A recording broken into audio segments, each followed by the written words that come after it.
friends of film, and everyone in between. Welcome to the Film Folklore Podcast Season 2 finale. And I am here with, let's go this way, Justin Sound. Yo. Zoe Props. Hey. Chris A.D. I want to be Zoe today. And Zoe Props. Hey. And Chris A.D. and Heather Ray Costumes. Oh, man, I got to be me. Yeah, Hey, you want to trade? So everybody, welcome back for part 2 of Twilight Zone, the movie, our SOS finale. And Heather Ray made a good suggestion. So we're going to start off on some lighter fun, which is the rest of the movie. So we're going to start off with some Can't little all be fun. decapitations. I know. Fred. Except for that whole thing about Nimra. You can start with you. Favorite moments about the movie? Do you have favorite Well, parts? I have to say, like I said in the last episode, I grew up I saw this movie at a very formative age. And there were certain things that hit differently, like the Kick the Can episode, where I was much closer to the children's age then. Oh, And I really, Spielberg's, yeah. I thought it was, it really hit differently. I was like, yeah. In a good yeah, way? In a great way. Oh, okay. In a great way. I mean, I kind of remembered all of it, but my memory is garbage. And I mean, that was decades ago that I'd probably seen it for the last time. But yeah, I mean, a lot came back, which I wasn't expecting. But yeah, it stands up. I'm just as happy watching it as an adult. I didn't realize until I was doing all the research that for Joe Dante, this was wedged right between The Howling and Gremlins. He basically left this to go start working on Gremlins. And when you're looking at the creature effects and stuff that's in his piece, it's like it's all kind of making sense. So that was kind of cool to see it from like a film standpoint, I guess. But let's see, Chris, what about for you? It was, the Gremlin. That one freaked me out when I was a kid. Oh, yeah. And John Lithgow is so good, too. And John Lithgow looks exactly the same now as he did in 1983, by the way. Yeah. I mean, according to Garp even. A little more hair slicking, I feel like, than now. I mean, maybe, but same amount. I mean, looks Same amount of bald. Same Yeah, amount of same amount of bald. bald. Same Same face. amount of Like, bald I for, mean, like- he looks exactly the same. It's wild. Anyway, I didn't mean to interrupt He'd you. probably but take good it God. as a compliment. Yeah. Yeah. No, that's a feat. The same Yeah. amount It of bald is. for like 60 years. Incredible. But yeah, I mean, like, I was also a kid, and like I saw that movie many, many times, and like I was still young enough to be like, well, are there gremlins that can bring down a plane? Is that of what course. happens? Of course. And now we know it's just errant Russian missiles, so it's all fine. It's all fine now. Just the fact that we have no FAA. It's fine. Yeah. Everything's fine. Yes, Like, the planes gremlins are guiding the themselves just planes. falling apart. I mean, yeah. I love the reveal at the end of that piece too, because that's a very classic Twilight Zone-esque type thing, or shows of the similar vein, where it's like, no, he's not crazy. Like, the mechanics going, hey, you guys need to come take a look at this, and there's like very clear claw marks and stuff. Like those are always kind of And fun. they're still carrying him away in a straitjacket. It kind of, maybe it's because it's an airplane, but it made me think of the, do y'all remember it's one of the Amazing Stories, iconic ones, where it's the World War II bomber and they lose the landing gear, and then the guy that's in the bottom turret is also like a aspiring cartoonist, so he draws tires that end up being real tires onto the plane to help it land. Do you remember any of that? I do remember exactly what it was great. Yeah. Remember that one. Yeah. It was fun. It's a fun I mean, memory. I'm picturing the movie One Crazy Summer, like in that respect. Like but no, I don't think I know what Think you're of the movie talking about. Memphis Belle. That's going to really take us back. And but as if Harry Connick Jr. is also drawing wheels, and I don't know. That's all I got. Harry Connick Jr. can do anything. I hear he's so nice. But Zoe, what about you? Oh man, I love that little boy one. I mean, the Gremlin one is great, and I will say just a very quick anecdote. We've had a rat in our kitchen lately. Lovely. Definitely a rat. I think the problem is fixed now. Definitely a rat. And here's the thing about it. We have rat traps. Blah blah blah. I'm the only one who has seen the rat, like multiple times. The rat. Ross has not seen the rat. So I have been saying that exactly. Like, I feel like that fucking guy. Yeah. Is he questioning you a little bit now? No. What? He's like, oh, sure, the rat ate all the ice cream. I'm the only one who has seen this rat just blatant in my kitchen, and it has made me like claw feel like marks that. all There over is the cow. nothing more disconcerting than seeing a rat Yes. run across, like, Yes. right in front of you And as like, you're. yes, and Ross believes me 100%, but he has not seen it. Only I have, like, multiple times throughout blah blah blah, and that's how I He felt. wants to be your friend.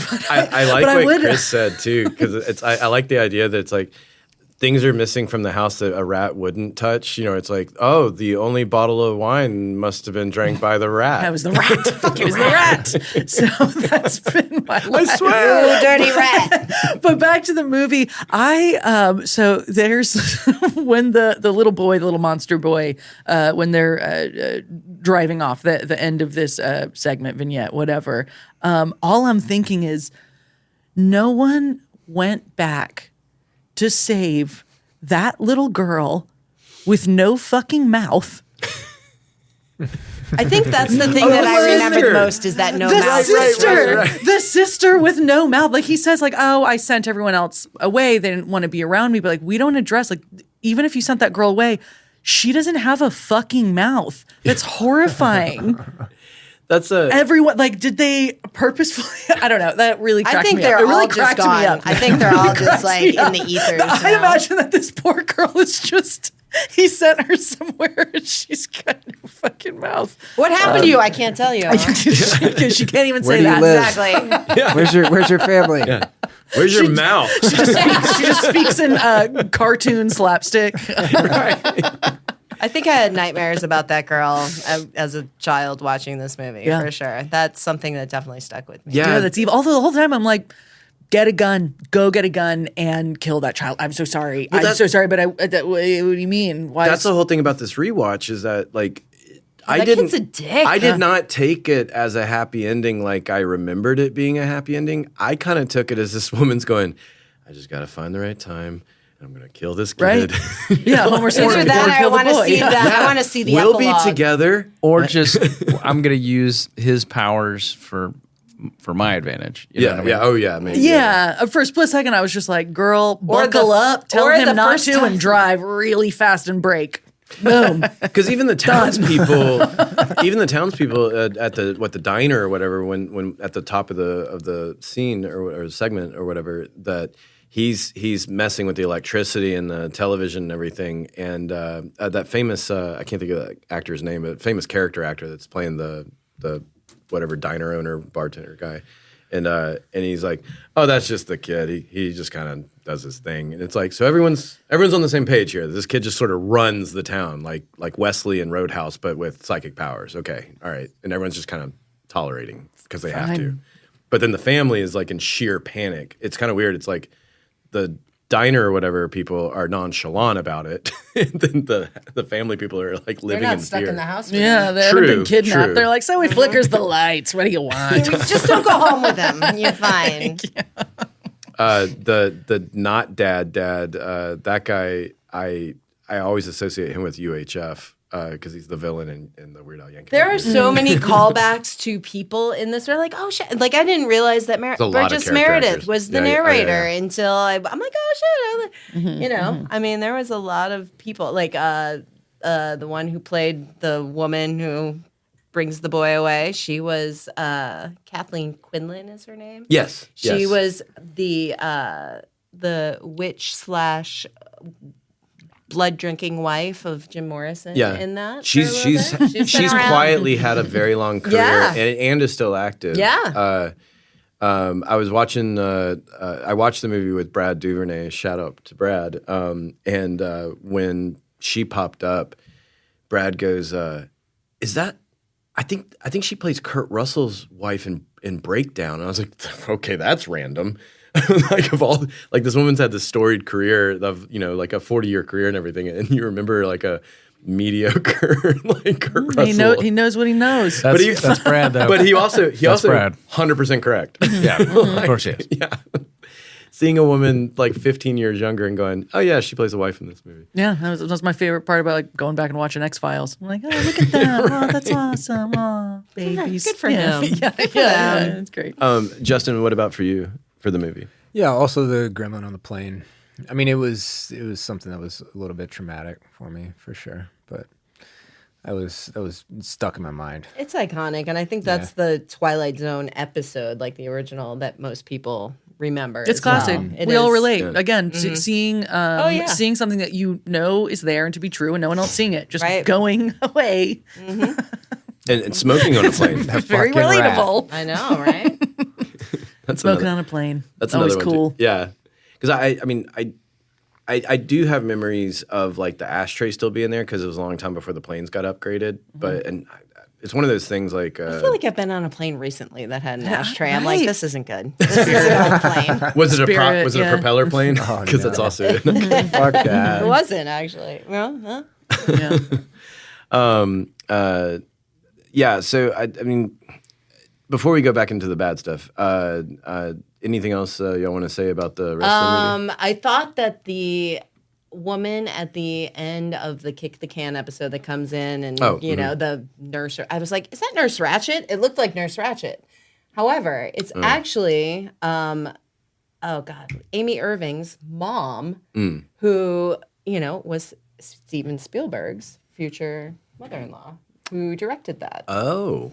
And while we're talking about my little favorite, my new favorite, Scatman Brothers. The Simpsons trivia that Nancy Cartwright.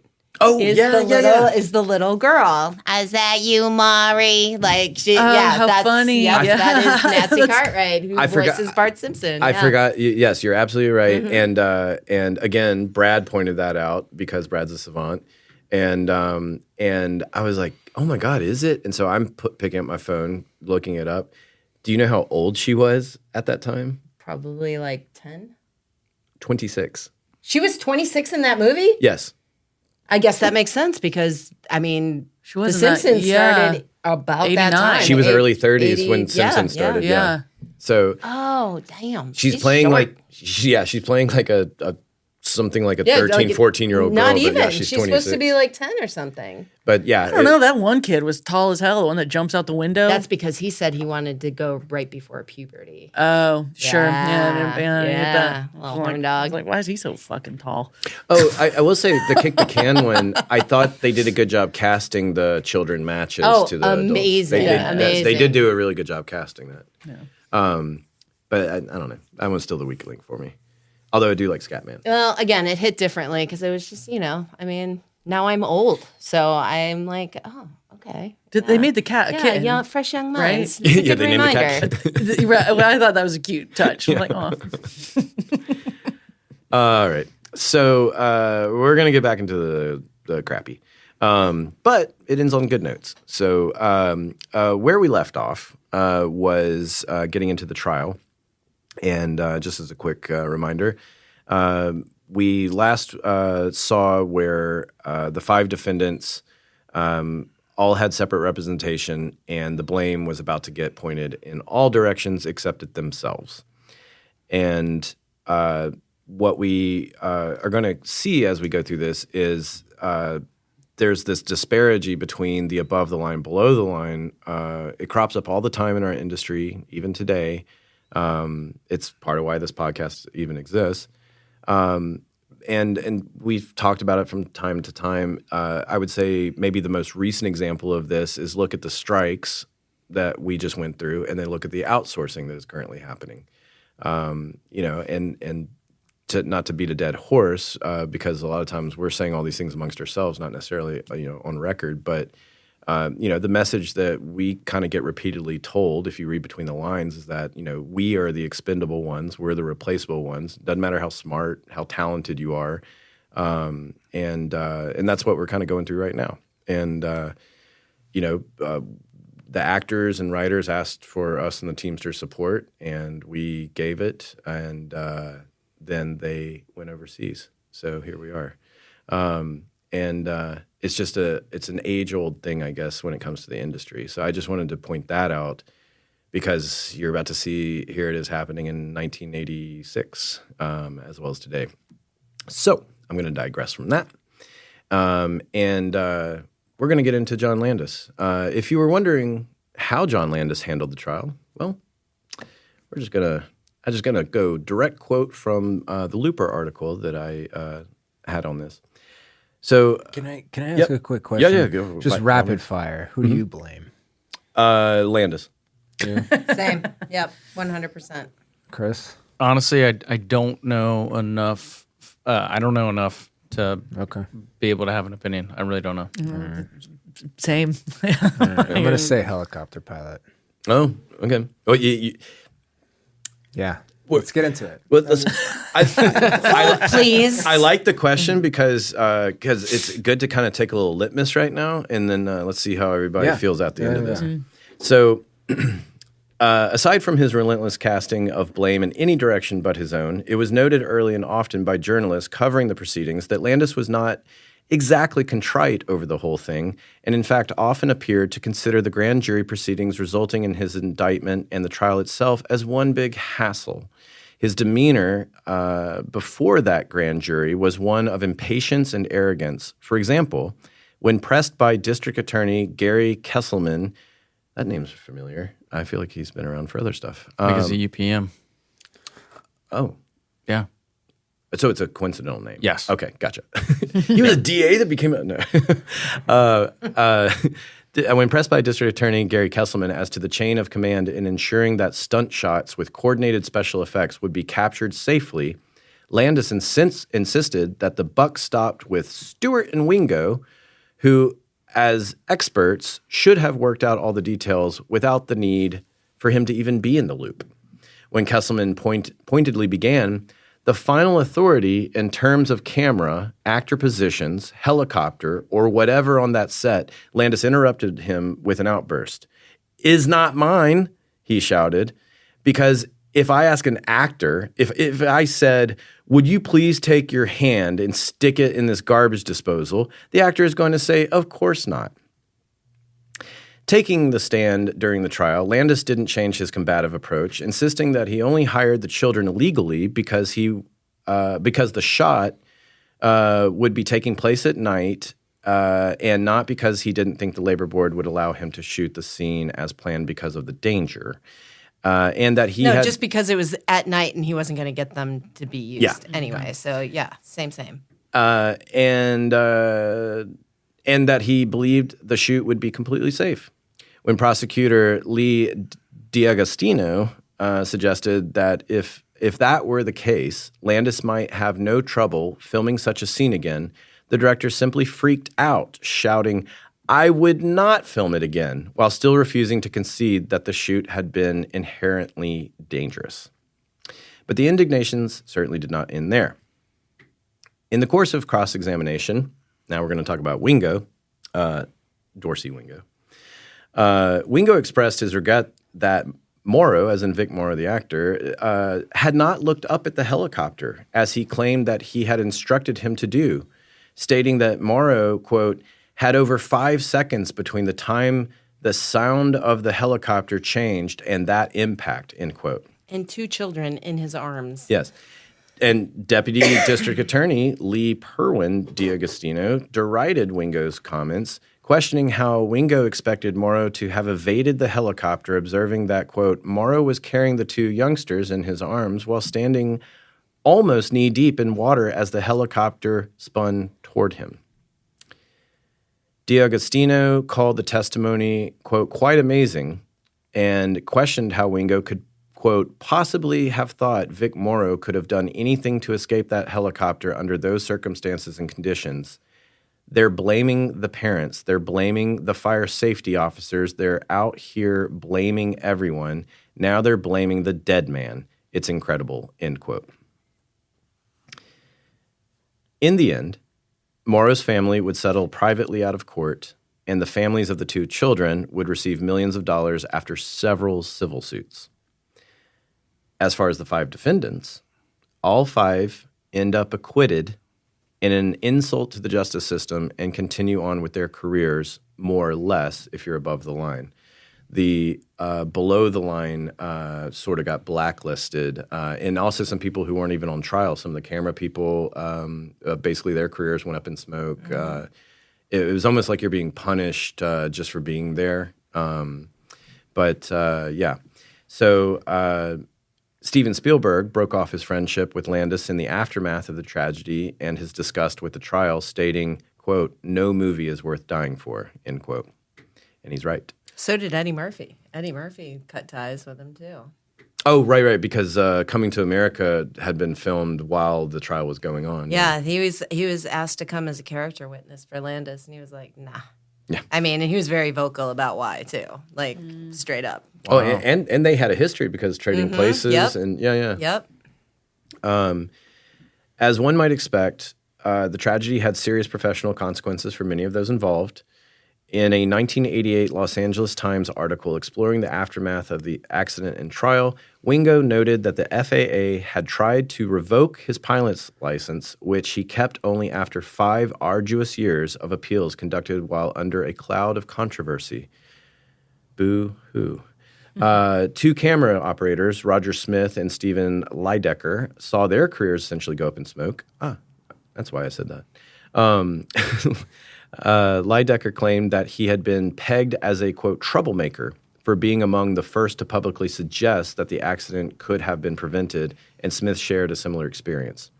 Quote, "It's the same old story," he said at the time. "They all say they want you to be safety conscious, but if they think you're too safety conscious, they're afraid of you. There's definitely a double standard in the industry." Luckily, that got fixed. Rust. Anywho's. So Landis, however, landed squarely on his feet. The Times piece was published just a couple of months after the release of his smash hit comedy Coming to America, which the Twilight Zone jury had gotten to see a special preview screening of at Landis' invitation, a move that raised quite a few eyebrows. Oh, my God. How is that fucking allowed? What? And he would continue to produce and direct for film and television. The Times quoted... In the middle of a... whatever. Yep. Yeah, how is that allowed? Wow. That violates the whole sequester thing. Yeah. At the very least. The Yeah. judge was noted to be walking out with a giant bag with a dollar sign on it. That's not true. It was actually a briefcase with dollars sticking out of it. Classic. Yeah, no, as long as it's cartoonish. So the Times quoted Desmond Ryan, a columnist for the Philadelphia Inquirer, who pointed out the severity of that double standard Smith had mentioned. Quote, "In most walks of life, the accident would have led to Landis' swift and irretrievable fall from grace," end quote. Landis' career has suffered no setback in Hollywood, a town that is historically lenient toward the sins of people whose pictures make money. And that is the trial. What say ye now, Zoe and Chris? I mean, it sure seems like John Landis is one big dick. Yeah. I'm still going to enjoy his movies just because we've said it before, but you have to learn to separate the person from the job, I think. And when it comes to, in this case, the projects themselves, he's not the sole reason for the projects, so I can still enjoy and separate those things in my head, just like I enjoy Better Off Dead still, despite certain actors not being very cool. I hear you, Jeff. Fair. Yeah, I mean, he was so exonerated that before we started talking about all of this, I didn't even know that he was attached to this, and Yeah, I me certainly neither. didn't know that he was the one that directed the No, I was in the same boat as you. that segment. And I mean, I grew up on John Landis movies and love them, but I mean that puts a tarnish. Do you know? This is a weird parallel, but I just thought of the Chappelle reference to when Bill Cosby got charged, and that's at the time that it was still like more women coming forward, so like the full tally wasn't there. But the long short is that he pointed to a young black gentleman in the front of the crowd, and he said, "How old are you?" And the guy said 25, and he goes, "See, you're not even old enough to know Dr. Cosby." And he's like, and he starts going into this whole thing about the Cosby Show and how they actually had like a teacher on set to make sure the episodes were educational and like all these great things that he had done and everything. And then he goes, "So if you tell me that chocolate ice cream raped 14 women," and he goes, "But I love chocolate ice cream." And that's kind of, just to make the parallel, it's like, as I was going through this whole thing, that's kind of how I felt, just because I was like, but I love all these movies. Oh my God. No. We've had to do that a lot in recent times with, the compartmentalizing of very much things. Compartmentalizing. Yeah. So we can get into the good stuff now that we're through all that. Yay. And we're going to get into, so what changed? So in the aftermath of the tragedy and outcome of the trial, there were some positives that came out of it, albeit some things that should have already been in place. And this is where we're going to kind of get into the safety bulletin and everything that Chris had talked about at the end of Just in Effects episode. The FAA amended a recent ruling that they had put in place right before this tragedy that was regarding planes and set safety and standards for how planes can be used and interacted safely on film sets and things like that. But at the time, it didn't include helicopters. So they amended it, included helicopters. Yeah, that's a good idea. Yeah. Warner Brothers executive John Sylvia, and this is I wanted to make sure to include this because for all the jokes and everything that we make about a lot of producers or above the line people, this John Sylvia gets an A+ here. Warner Brothers executive John Sylvia became bent on whipping industry safety standards into shape after the accident, and to that end, he created a committee tasked with creating new standards for the use of aircraft, smoke effects, pyrotechnics, and any other potential hazard that might possibly come into play on a film set. The committee collected these standards into a series of so-called safety bulletins, which eventually became the manual known as the Injury and Illness Prevention Program, which is revised constantly and revisited every time there's an on-set mishap causing serious injury or death. But basically, this is the impetus for what is our modern-day safety bulletins. You should see Chris's face right now. I'm very sad. Yes. Or tired, or both. Yeah, I feel like an AD. Yeah. Very sad and Bringing tired. bringing it back to y'all. Yeah. I've only been working 20 hours today. So that was probably the biggest thing to come out of it was it basically put into play how we operate all the way to the present. And what's crazy to think about in terms of this, because we're all modern filmmakers, is that at the time of the tragedy, there wasn't anyone going, okay, so what we're going to do today, there wasn't anyone going like, so what we want to be careful about and what we want to be mindful of, none of that was happening. No, they just said, hide those kids. Yeah, exactly. And here's your bullets. Yeah. If anybody comes by and asks, here's $20. You didn't see anything. Have you had enough cocaine yet today? or actually, it's the craft service going, cocaine. Yeah. Got some cocaine. It's 2:30 in the morning. You need some cocaine. Yeah. Hey, Dorsey Wingo, you look like you need some cocaine. So anywho's, and that's speculation. It's not anything I'm reading. So I wanted to close on, basically these were just said so well that I was like, I'll just copy and paste because I am quoting these people. So this is all from Collider, and I just really like the way that they worded all this. For as magical as Hollywood and filmmaking are, on the exterior of Twilight Zone, tragedy spotlights the cursed nature of the business. In the cruelest manner, the negligence of the film's production was a cautionary tale of the state of filmmaking at the time. In 1982, when the film was shot, New Hollywood was at its tail end. The era of filmmaking that centered around filmmaker-controlled auteurism was being sidelined for bankable franchise blockbusters during the transition to the 80s. The most fateful consequence of awarding unbridled power to a visionary like Landis is what transpired on the set of Twilight Zone, the movie. This incident showed that directors have much greater responsibility while directing movies beyond realizing their artistic vision. For this Twilight Zone segment, cast and crew safety ought to have been priority number one. As part one of that. And then I wanted to put in here because I found this fun tidbit. To date, 43 people have died on American film sets, and 150 people have suffered life-altering injuries. And to be clear, that is what is on record. Because what we've touched on as well is that the early days of American cinema are definitely very sketch and not very good record keeping. But this is just what we do know and do have on record. So 43 very preventable deaths and 150 very preventable serious injuries. To date, to what date? 88? Now, that part I don't know. This is from the Associated Press from a study that they had done a long time ago. But, Okay. Throughout all of filmmaking. But, I mean, as of Rust, that's what prompted the study. So, I mean... Oh, Rust prompted Yeah. the study. Okay. So, I mean, if you're saying, dawn of cinema, but I mean, like I said, like there's not a lot of info. Like I think I've talked about it on air, but I've been trying to find out more into this legendary rumor of the Ben-Hur stuntman dying and then he was run over in the chariot race, and supposedly it was on camera. It made the final cut. The family sued and won.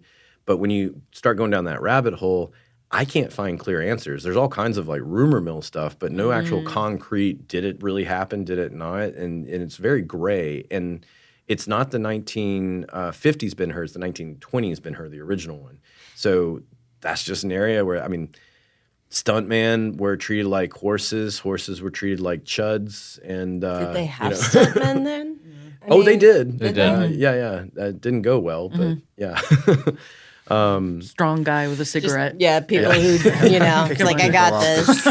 Well, actually, you remember in... you fall down a lot. Yeah. when we were talking about... Put on this lead vest. Don't talk about me like I'm not here, Chris.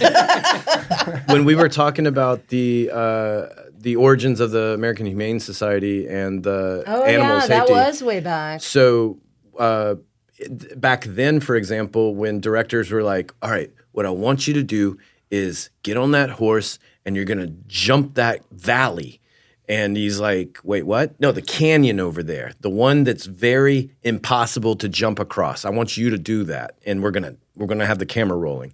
And then what you learn is that a lot of these stuntmen, what they would do is go, we actually tried that on the last show. That's how I got this bum knee that I got here. And it didn't go so well. And they're like, that's a shame. I wanted to do that. And I'm like, yeah, I mean, we would if we could, but we've already tried it. And that they would basically lie to directors to try to dissuade them. That's how we get through the day as film people, just every in department general. does that. We did that, and that just doesn't work. Yeah, it can't be done.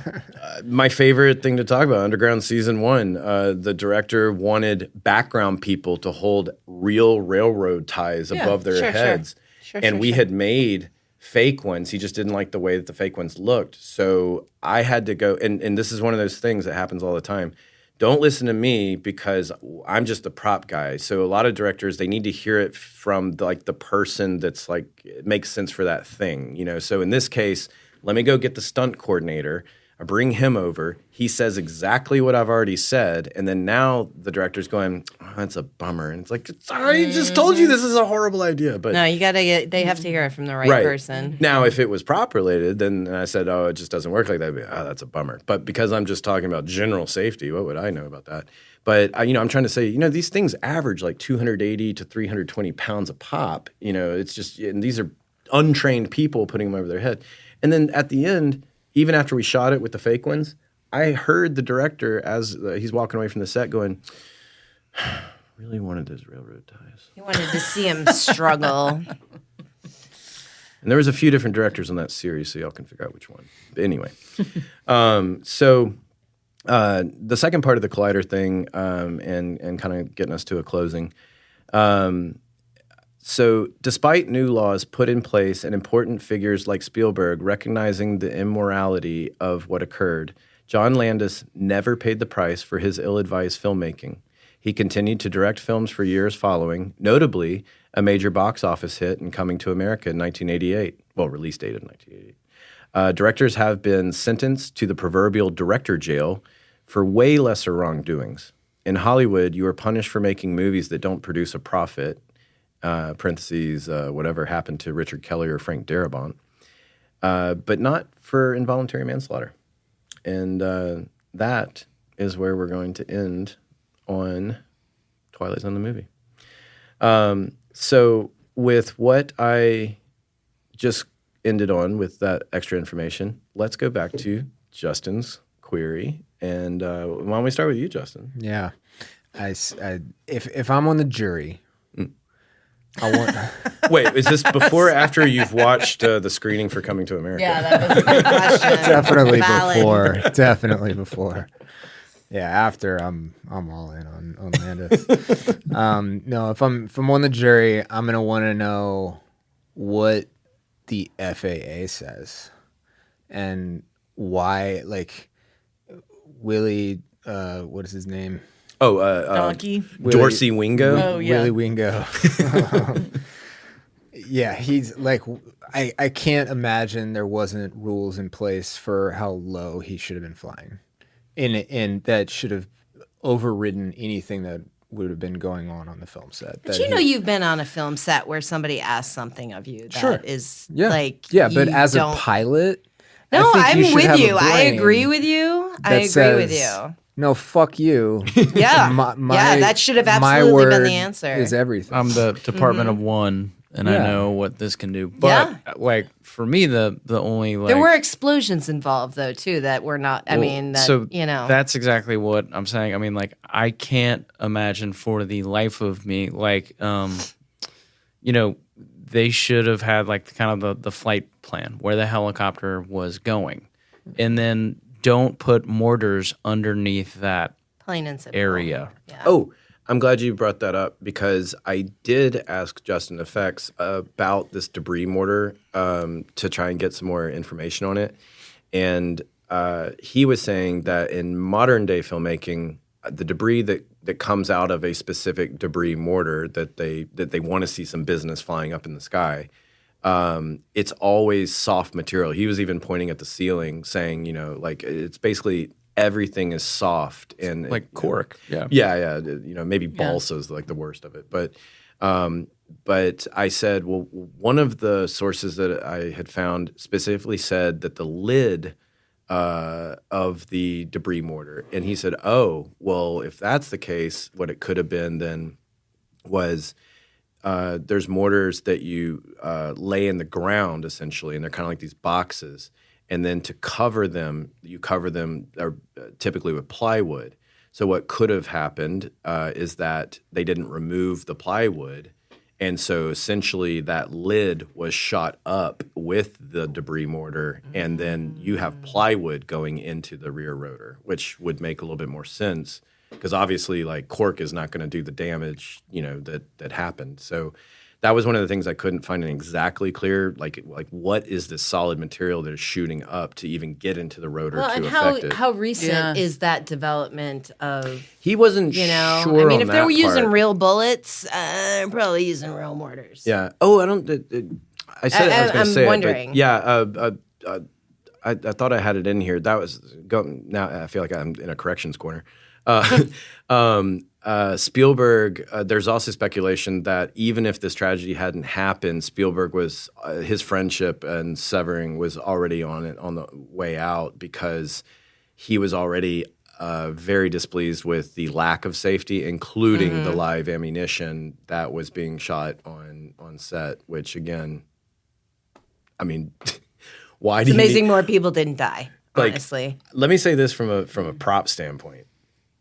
Live ammunition sounds identical to full load blanks. So there's no need ever for a projectile at any time, at any place. I think Chris gave a very good adamant monologue way back on one of the Rust episodes about how there's just never a time that it could ever make sense. And this is another one of those moments where you're just like, it's a sound thing. Like, why do you need the live ammo? And cost wise, you're not saving money on it, you know. So absolutely bonkers that it would be happening at all. So there is some credence to that Spielberg was already just like, what the fuck are you doing over there, you know? And so I think the tragedy and the trial just sort of cemented what was already rifting and happening anyway. I would do it. Yeah. Ouchie. So going to Chris and Zoe and going back to Justin's query, where would you put the blame now that you have heard the full Monty? I mean, you're right about the pilot, but also, I don't know, the director. I mean, come on. So he blames the rat. Fuck you. Yeah, the rat. I'm telling you, there's a rat. There's a rat, I tell you. Damn dirty rat. Yeah. That guy knew what he wanted. He didn't care how he was getting it, you know? And like I said, I wasn't there. I don't know what this trial looked like either, but if the description is him coming in like, fuck you, I don't care, watch my movie. And all the other ones that I'm able to make afterward. Yeah, like that's I feel like he has some kind shitty. of like proud, like, you know, no stuntmen have been injured on my dime and my watch, and it's Just like children that's because, and actors. That's because no stuntman have ever worked for him. Yeah. Chris, what about That's you? not cool, dude. I mean, I honestly feel the same way that Zoe does. I mean, like there's multiple failures. I think this is also a product of the time, you know, of just one guy is overzealous and kind of seems like bullied everyone, and everyone was scared of him, and so there's multiple failures where there's a lot of people should have said, "Hey, man, I don't think that this is a good idea," and nobody said that. But yes, it sounds like there was one real driving force that was just sort of like, I don't give a shit. We're gonna get what I want to get. You know, as far as why there would ever be motors underneath the flight path of a helicopter and why that wasn't discussed, that's a conversation to have for sure. Why didn't the pilot ask those questions? Why did the special effects people not ask those questions? But at the end of the day, it did, probably in the name of realism, quote unquote. Yeah. Because the director wanted to see that.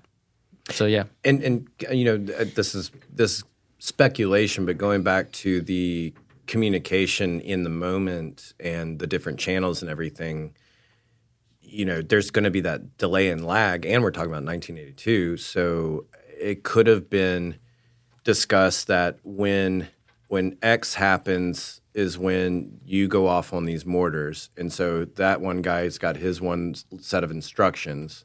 He's not paying attention to the rest because his supervisor hasn't given him any further instructions. It's like you're just standing there and going like, hey, when you see this is when you go off, you know. And then separately, you got Landis going like lower, you know. And we didn't talk about this, but they were shooting in an area called Indian Dunes in, I think it's Valencia area. But essentially, they were in a contained film set of sorts where a lot of stuff had been shot over a couple of decades in its heyday, and because they were outside of the city, because they were in this contained thing, it did at the time allow for certain freedoms with the flight and certain things that they couldn't have done if they were in certain jurisdictions and everything. So it was a little bit more lax because of where they were at. it was also night, which adds an element of it. Not excusing it, No. saying this is probably what was in their mind at the time, that they're going like, because we're out here, we can do, you know, this, we can do that. So, I mean, it's just another one of those things. Just pay those kids under the table. It's fine. And it's just, I mean, that's another thing too, that in one of the articles that I had read, I believe it was the father the father of the boy who had just basically escaped from Vietnam was having like PTSD stuff Yeah, I while read on that set too. there with his child. You know, that we didn't talk about that, but there's a lot of little stuff like that. It's just it's just so horrifically thoughtless and tragic and all of that. But let's get us out of here. So on that note, and we're gonna Yeah, the happy ending. I got no. Well, it was a happy ending until I ruined it. It was the rat, or those damn dirty apes. So, but to segues to get us out of also the season. This is a wrap on not only just Twilight Zone the movie, but also season 2 of the Film Folklore podcast. The So- clap. We have That was me sound clapping. effects, Hang on. Justin. Thank you. That's I don't know us. how long this lasts. Oh, there it We, goes. Turn it on. well, it lasts until we tell them to stop clapping. I mean, that's our live audience Until that the we now applause have. sign goes off. And for everybody that just heard that, that was a bunch of children that were paying under the table. They are literally under the table right now. They're all from war-torn third world countries. Yeah. And it's 2 o'clock in the morning. Yeah. But yeah, I want to thank you to everyone here at the table and everyone listening. This was a bumpy ride of a season, but we are also excited for what's coming down the pipeline. And don't go too far because we have a summer miniseries that will be right around the corner, so stay tuned for that. And as far as the season goes, any final words? Anyone? It's been cool, guys. Real Helicopters. It's cool, man. Never A get real on a Twilight helicopter. Zone, dude. Or under one. It's all the haze. All right. Well, thank you, everybody, and hopefully by the time that we're back, work's picking up for everybody all around, for everybody listening. So thank you, and Zoe, get us out of here. Do you like what we're doing here? Do you have thoughts, comments, questions? Maybe you have an idea or suggestion for topics you want to hear about? Well, you can find us on the interwebs. You can email us at filmfolklorepodcast@gmail.com. You can find us on the social medias, Instagram being Film Folklore Podcast. We have a Facebook group called Film Folklore, Twitter, X, whatever you want to call it, at The Film Folk. And yeah, thanks for joining us today. All right. See y'all miniseries of next season. Laters.